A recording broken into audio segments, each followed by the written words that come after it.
Morning students, this is civics class 8th chapter 1 the Indian Constitution. Today is going to our 5th class on this chapter.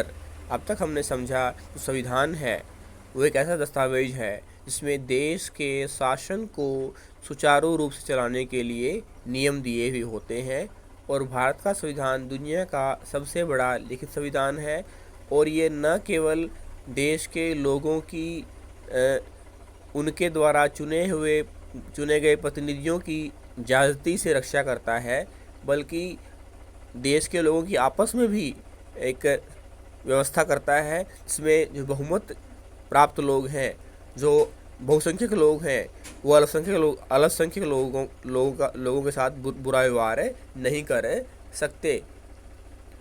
पहली विशेषता है हमारे संविधान की, by the beginning of the 20th century the Indian national movement had been active in the struggle for independence from the British rule for several decades. During the freedom struggle, the nationalists had devoted a great deal of time to imagining and planning what a free India would be like. Under the British, why they had been forced to obey rules that they had very little role in making. The long experience of authoritarian rule under the colonial state convinced Indians that free India should be a democracy in which everyone should be treated equally and be allowed to participate in government.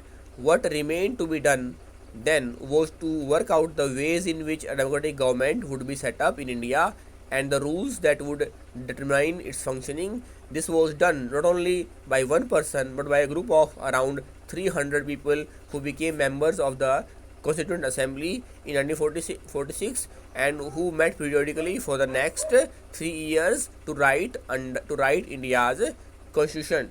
इस तरह से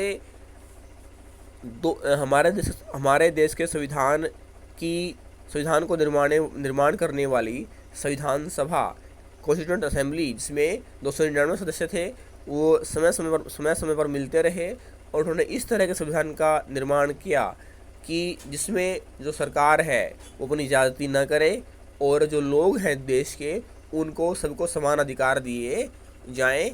और भारत के लोगों ने, संविधान सभा के लोगों ने समय समय पर मीटिंग करते हुए एक ऐसे संविधान का निर्माण किया जो अथॉरिटेरियन नहीं होगा, जो निरंकुश नहीं होगा,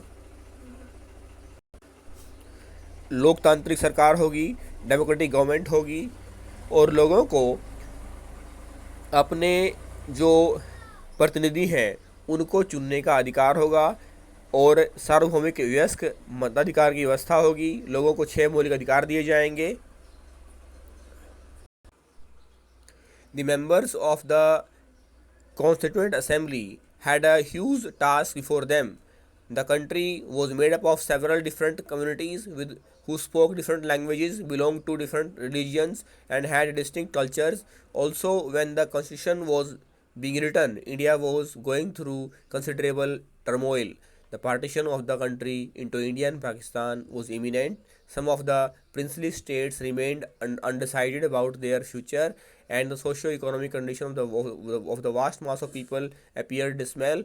All of these issues played on the minds of the members of the Constituent Assembly as they drafted the Constitution. संविधान निर्माण करने वाले संविधान सभा के सदस्यों के सामने बहुत बड़ी चुनौती थी, क्योंकि भारत एक विविधता से भरा देश है जहाँ विभिन्न धर्मों, भाषाओं, जातियों, समुदायों के लोग रहते हैं। लेकिन फिर भी संविधान सभा के लोगों ने इस तरह से संविधान का निर्माण किया कि जो भारत की सामाजिक आर्थिक व्यवस्था है और जो अलग अलग समूह के लोगों में आपस में जो मनमुटाव था वो उसको आड़े नहीं आने दिया। They rose on to the occasion and gave this country a visionary document that reflected a respect for maintaining diversity while preserving national unity. The final document also reflects their concern for eradicating poverty through socio-economic reforms as well as emphasizing the crucial role of the people can play in choosing their representatives। इस तरह से संविधान सभा के लोगों ने एक ऐसे संविधान का निर्माण किया जो देश के लोगों के हित में था और जिसमें देश के सब लोग अपने चुने हुए प्रतिनिधियों के अपने द्वारा चुने हुए प्रतिनिधियों के चुनाव में भाग ले सकते थे। थैंक्स।